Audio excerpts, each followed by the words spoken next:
នេះជាវត្តឧណាឡោមវត្តនេះគឺជាវត្តចំណាស់ជាងគេនៅក្នុងរាជធានីភ្នំពេញចំពោះប្រវត្តិនៃវត្តនេះយ៉ាងណាយ៉ាងណីនោះយើងនឹងរៀបរាប់នៅពេលក្រោយក្នុងវីដេអូនេះយើងនឹងលើកយកមកបង្ហាញនៅវគ្គមួយក្នុងរឿងគូលីកំណែនរបស់អ្នកនិពន្ធអឹមថុកដែលគាត់បានពណ៌នាអំពីទស្សនវិជ្ជានៅទីក្រុងភ្នំពេញនៅពេលដែលអាមេរិកទម្លាក់គ្រាប់បែកមកលើវត្តឧណាឡោមរឿងគូលីកំណែនវគ្គទី5សង្គ្រាមចក្រពត្តិវគ្គនេះនិយាយអំពីពូស្វាយដែលជាឪពុករបស់នាងហេងបានមកប្រាប់តាង៉ែតយាយមកឲ្យនាំនាងហេងរត់គេចខ្លួនសិនព្រោះមេឃុំផាន់បាននាំប៉ូលីស3នាក់មករកចាប់នាងហេងពូស្វាយបានឲ្យយោបល់ថាឲ្យតាង៉ែតយាយមកនឹងនាំនាងហេងទៅលក់អង្ករនៅទីក្រុងភ្នំពេញហើយត្រឡប់មកវិញទិញត្រឡាចល្ពៅបន្លែផ្សេងទៀតសម្រាប់ការកូនគាត់ទាំងពីរនាក់នេះសេចក្តីស្នើពូស្វាយបានទទួលយល់ព្រមគ្រប់គ្នាតាង៉ែតយាយមកនាងហេងបានទទួលរួមគ្នាខំធ្វើអង្ករតែពីយប់គាត់ជន់បាន5ហាបផ្ទុកដាក់រទេះរួចស្រេចគាត់ក៏បបួលគ្នាទាំង3នាក់បររទេះ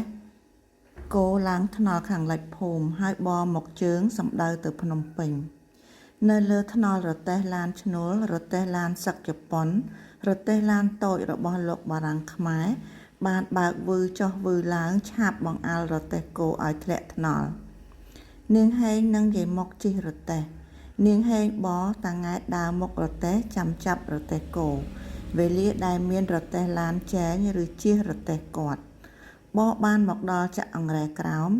តាង៉ែតបញ្ឈប់រទេះគាត់ឲ្យគោស៊ីស្មៅហើយបបួលកូនប្រពន្ធបាយថ្ងៃនៅលើសាលាឆទានមួយគ្មានជញ្ជាំងនៅរសៀលតាង៉ែតចាប់គោទឹមបឡើងទៅទៀតគាត់បបណ្ដាគាត់ខឹងរោលរៀលបណ្ដាគាត់ប្រាប់ប្រពន្ធកូនថាថ្នល់អស់នេះសុទ្ធតែអញឆ្កាអញកាប់អញលើកអញរែកដីចាក់ទាំងអស់គ្មាននរណាធ្វើក្រៅពីរាជទេដល់ឥឡូវបានចាក់ជីស្អាតគេបែរជាខាត់ខាំងមិនឲ្យអ្នកស្រែបរទេសគោផងដោយគេថាដែកកង់ជីកខូងដីឲ្យឆាប់ខូចថ្នល់ធម្មតារាជមិនដែលបានបេះផ្លែផ្កាពីញើសឈាមរបស់ខ្លួនទេតាង៉ែតនិយាយត្រង់នេះបន្តិចត្រង់នោះបន្តិចឲ្យចប់តាមផ្លូវមកដល់ស្ពានជ្រោយតាអោបចូលទីក្រុងតាង៉ែតហុចខ្សែគោទៅឲ្យនាងហេងបរវិញហើយរអ៊ូប្រាប់ប្រពន្ធកូនថាអាផាន់ហ៊ានប្រមាថមើងងាយអញមែនវាប្រើអំណាចមកចាប់កូនប្រសារយើងនាំឲ្យយើងអំពុលមកលក់អង្ករភ្នំពេញក្នុងស្រុកគេមានសង្គ្រាមពេលនេះភ្នំពេញស្ងាត់មានមនុស្សដើរមួយរទេះឡានសឹកជប៉ុនបានធ្វើជាម្ចាស់ក្រុងភ្នំពេញបើកលឿនច្រវ៉ាត់មើលតែហោះវូចុះវូឡើងចេញពីបន្ទាយមួយទៅបន្ទាយមួយដែលបោះនៅគ្រប់សាលារៀនក្នុងក្រុងភ្នំពេញអ្នកស្រុកមានធនធានបានបណ្ដោះប្រពន្ធកូនទ្រព្យសម្បត្តិឲ្យជួលផ្ទះនៅស្រែចម្ការកិច្ចគ្រាប់បែកឯចំណែកអ្នកក្រុងទាល់ក្រវិញមិនដឹងរត់ទៅពួននៅកន្លែងណាក៏នៅរកស៊ីធ្វើគូលីរងគ្រាប់បែកចាំតែស្លាប់នៅភ្នំពេញខ្លះស៊ីឈ្នួលចាំយាមផ្ទះឲ្យគេអ្នកចំការភាគច្រើនឈប់យកបន្លែមកលក់ផ្សារភ្នំពេញហើយអ្នកស្រែក៏មិនសូវដឹកអង្ករស្លឹកអស់មកលក់ដែរហេតុនេះវេលាឃើញរទេះអង្ករតាង៉ែតចិនវៀតណាមខ្មែរត្រេកអររត់ចេញពីផ្ទះមកដណ្ដើមគ្នាទិញអ្នកខ្លះទិញមួយចុងខ្លះទិញ3តៅខ្លះទិញដល់ហាបតែមួយផ្លូវពីវត្តតាកែវមកស្ពានកូនកាត់តាង៉ែតលក់អង្ករដាច់អស់គាត់ត្រេកអរលាន់មាត់ប្រាប់ប្រពន្ធកូនថាចម្លែកណាស់លើកនេះលក់ឆាប់ដាច់ហើយមិននឿយពពាយនាយមួយម៉ាត់ផងគាត់បរសំដៅទៅផ្សារស៊ីលឹបសម្រាប់ឈប់យប់នៅកន្លែងខាងត្បូងផ្សារ ពេលយប់ភ្នំពេញស្ងាត់ជាងពេលថ្ងៃទៅទៀតរាជការបានគ្របចង្គៀងតាមផ្លូវកុំឲ្យមានពន្លឺចាំងឆ្ងាយការពារកុំឲ្យយន្តហោះមើលដឹងថាជាទីក្រុង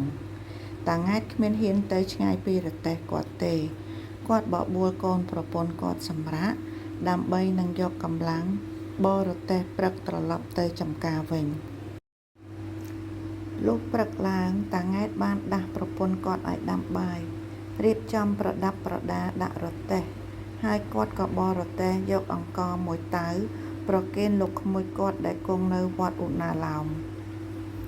ភ្នំពេញមិនបានសុខសប្បាយជាទេលុះថ្ងៃតិចណាស់អ្នកក្រុងមិនរត់ចូលត្រង់សេស្ទើររាល់ព្រឹកល្ងាចយប់កញ្ចែឬដូចឆ្កែលូបញ្ចេញសូរស័ព្ទប្រាប់អ្នកក្រុងឲ្យរត់ពួនលាក់ខ្លួនកិច្ចគ្រាប់បែកថាមានយន្តហោះអាមេរិកាំងមកទម្លាក់គ្រាប់បែកសម្លាប់នៅលើចិញ្ចើមថ្នល់មានជីករូងត្រង់សេក្រងិចក្រងក់ទុកសម្រាប់ឲ្យអ្នកដំណើររត់ចូលពួននៅពេលយន្តហោះខ្មាំងមកដល់តាង៉ែតឃើញស្ថានភាពដូចនេះបារម្ភជាខ្លាំងក្នុងចិត្តគាត់មិនធ្លាប់រត់គ្រាប់បែកទេបើកញ្ចែស្រែកគាត់មិនដឹងជារត់ចោលរទេះគោយ៉ាងណាហើយមិនដឹងជានាំប្រពន្ធកូនរត់ទៅខាងណាគាត់បរទេះបណ្ដាគាត់គិតបណ្ដាគាត់ខំដេញគោឲ្យដើរលឿនលើផ្លូវក្រោយវត្តបទុមរួចបត់តាមផ្លូវវាលមេនខាងជើងវាំងដល់ជ្រុងខាងត្បូងវាលមេនផ្លូវផ្សារស៊ីញែកគាត់កាច់រទេះគាត់តម្រង់ទៅខាងជើងចំមុខវត្តអូណាឡោមមកដល់មុខវត្តអូណាឡោមបៀតស្ដាច់កំឡុងតាង៉ែតបញ្ឈប់រទេះកំពុងយកអង្ករមួយល្អីពីរទេះស្រាប់តែឮសំឡេងឆ្កែលូមុនដំបងល្វើយបន្តិចទៅខ្លាំងឡើងប្រាប់ថាមានយន្តហោះអាមេរិកកាំងមកទម្លាក់គ្រាប់បែកយាយមុខភ័យឆោឡោស្រែកវាយើងទៅខាងណាតាង៉ែតទម្លាក់អង្ករចោលនាំប្រពន្ធកូនគាត់ចូលទៅវត្តចោលរទេះគោកញ្ចែឈប់ស្រែកសូរស័ព្ទសន្ធឹកយន្តហោះបានបញ្ចេញឮសរក្ដុលធ្ងន់ហើយមួយស្របក់ក្រោយគេឮមាត់មនុស្សច្របូកច្របល់គ្នាលើកនេះមកមែនតែនហើយសូរនេះមិនមែនយន្តហោះជប៉ុនទេបបួលគ្នាក្រាបប្រយ័ត្នមើលគ្រោះថ្នាក់មិនឃើញទេញាតិញោមអើយខំភាវនាធម៌ទៅយាយមកភ័យស្លាំងបានទន្ទិញងាប់មាត់ថាព្រះពុទ្ធព្រះធម៌ព្រះសង្ឃនាងហេងភ័យញ័រមាត់បានខ្សឹបសួរតាង៉ែតថាបើយើងមានគ្រោះថ្នាក់តើបងលឹមសក់ទុកយ៉ាងណាទៅតើម៉ែឪខ្ញុំព្រួយដូចម្ដេចទៅតាង៉ែតបានកំឡាលើកទឹកចិត្តប្រពន្ធគាត់ថាកុំភ័យព្រួយហួសពេកវាគ្មានអ្វីទេខំតែនឹកគុណព្រះរតនត្រ័យទៅស្រេចលើព្រះពុទ្ធព្រះធម៌ព្រះសង្ឃយន្តហោះកាន់តែមកចិត្តសូរញ័រក៏ក្រាក់ដីសំឡេងខ្សឹកសាវច្របូកច្របល់ក៏ផុសចេញឡើងពីត្រង់សេមកមែនហើយខំក្រាបឲ្យស្រួលប្រយ័ត្នកុំយកដើមទ្រូងដាក់ផ្ទាល់លើដីណាមកដល់10ហេតុអ្វីក៏ជប៉ុនមិនឡើងទៅដេញបាញ់កុំព្រួយអ្វីគេមិនទម្លាក់លើវត្តទេគេទម្លាក់តែលើឃ្លាំងកាំភ្លើងរំសេវតែលើបន្ទាយទាហានប៉ុណ្ណោះគ្រាប់បែកគ្មានស្គាល់វត្តអារាមគ្មានស្គាល់ព្រះសង្ឃគ្មានស្គាល់ក្រហមគ្មានស្គាល់ផ្សារគ្មានស្គាល់បន្ទាយឡើយសង្គ្រាមបង្ហិនបង្ហើចគ្រប់គ្នាក្នុងពេលច្របូកច្របល់ខ្លះយំខ្លះបន់ទេវតាបន់ព្រះខ្លះស្រែករកម៉ែឪដូនតាយន្តហោះបោះពួយចុះលឿនវ៉ហើយត្រឡប់ឡើងទៅវិញជំរុះគ្រាប់បែកធ្លាក់ចំចេតិយធំមុខស្ដាច់កំឡុងដីថ្នល់ស្មារាបក៏បានប្រែទៅជាស្នាមភ្លោះជ្រៅចេតិយក៏បានរលាយបាក់បែកខ្ទេចខ្ទីអ្នកនៅជ្រកកោនពួនពឹងផ្ញើជីវិតនឹងចេតិយបានខ្លះខ្ទាតដាច់ពីគ្នាហើយខ្លះត្រូវដុំថ្មសង្កត់លើតាង៉ែតយាយមុខនាងហេងបានខ្ទាតចេញពីគ្នាមិនដឹងខ្លួន